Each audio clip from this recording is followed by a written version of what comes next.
All right, 9.5 finite sequences, question number 1. And we have to find the sum of this series. That's what series mean, is just add the terms up. And so certainly you could just add all these on a calculator. That would be one route to doing this. But mostly this section is going to be about this formula, which finds the sum of a finite geometric. So I think there's a formula sheet. Hopefully you have access to this. But here's all the different formulas where we have a geometric series and we're finding the sum of the finite series. So that's the formula we're using on all the questions that are going to be in this video. All right, so we just have to put in the different parts, right? So I'm going to label some terms. Remember, these are like the positions or the term numbers, right, which are often labeled with n. And then the other parts down here are the values, which are usually called a of n. So for this particular one, our first term is 1/5. All right, and then we do 1 minus r to the n. So r is the number that we multiply by, called the common ratio. So to figure out what number we multiply by here, if you take two consecutive terms, like 1/5, I need to multiply that by a fraction to get 1/10. Okay? And so hopefully doing it that way, you can see that the right fraction there is 1 on top and 2 on the bottom. Right? So if you think about it, if we take this one times 1/2, we get 1/20th, times this 1/2, we get 1/40th. So that's r is 1/2. So in a formula, we have 1/2 to the, let's see, we have 5 terms total, so 1/2 to the 5th. And we divide it all by 1 minus 1/2. Okay, so the final part of this that's kind of tricky is to do this all in a calculator. I usually do the numerator and denominator separately and then divide them at the end. And so just so we know, the denominator here should be 1 minus 1/2. So if you have a whole pizza, eat half of it, you have 1/2 here. Okay, and then on the top, I'm just going to enter that whole thing on my calculator with the exponent on the inside. So I'm definitely going to use fractions here. So parentheses. So 1 divided by 5, that's how I get the 1/5. Okay, and then in parentheses, I'm going to do 1 minus, and then I'm going to another parenthesis for the 1/2. So 1 divided by 2, and then raise that to the 5th power. Okay, and then I'm going to close this parenthesis.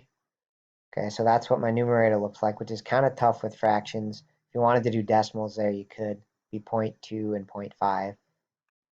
Okay, but anyway, to get that, and then I need to divide that number by 1/2. So I'm going to take that, divide by 1/2, so divide by 0.5, right? And so certainly you can write that as a decimal. A good trick if you have one of these calculators like this is if you hit math, you can go to fraction, number 1, hit enter, and that'll take the previous answer and turn it into a fraction. So it looks like it's 31/80 or 0.3875. Okay, so that's our answer to number 1. Okay, number 2, very, very similar, right? It's a finite geometric, and we have to use a formula, so we know it goes 1, 2, 3, 4. Okay, and what's tricky here is we know A1, right? A1 is just 1 right here, and R is just 2 because we're multiplying by 2, the common ratio, but we don't know N, right? We don't know like how many terms we're summing, so we don't know what is N out here. Okay, and there's lots of ways to do this, but I think just to make it simple, I'm just going to follow the pattern. So like the 5th term would be 16. The 6th term would be 32. I'm just doubling. The 7th term would be 64. And that means if we double one more time, this must be the 8th term. Okay, and that'll help us figure out that that's 8 in our little formula. N is 8. All right, so now let's just crunch away on calculator. So our sum of these 8 terms is the first term, and then 1 minus 2 to the 8th, all over 1 minus the rate of 2. So our denominator is pretty straightforward. That's -1. And then the numerator, I'm just going to enter all in my calculator. So 1, which I don't really need because that doesn't do anything.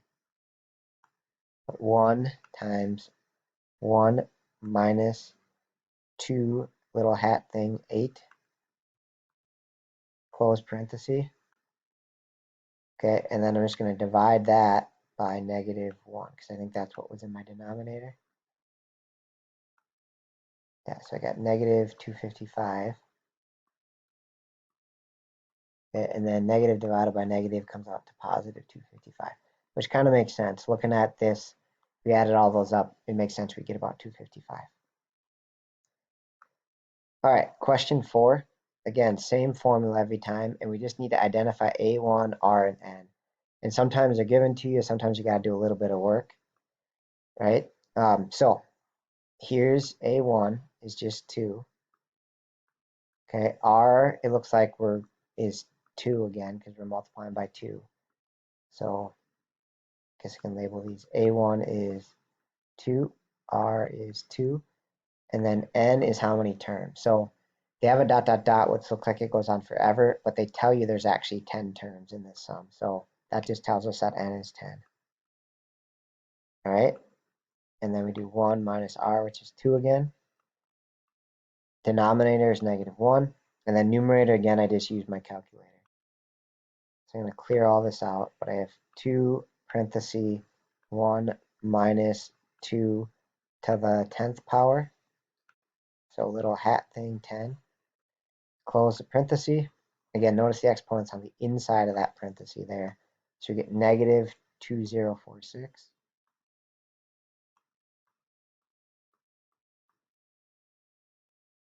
Sorry about the poor handwriting. But then divide by negative 1. And so you get 2046 is the sum of the 10 terms in that pattern, which seems a little high, but these, remember, get big really fast, right? If we thought about the next few, it's getting big real fast. So if we sum 10 of them, that would be our sum. All right, hopefully that helps.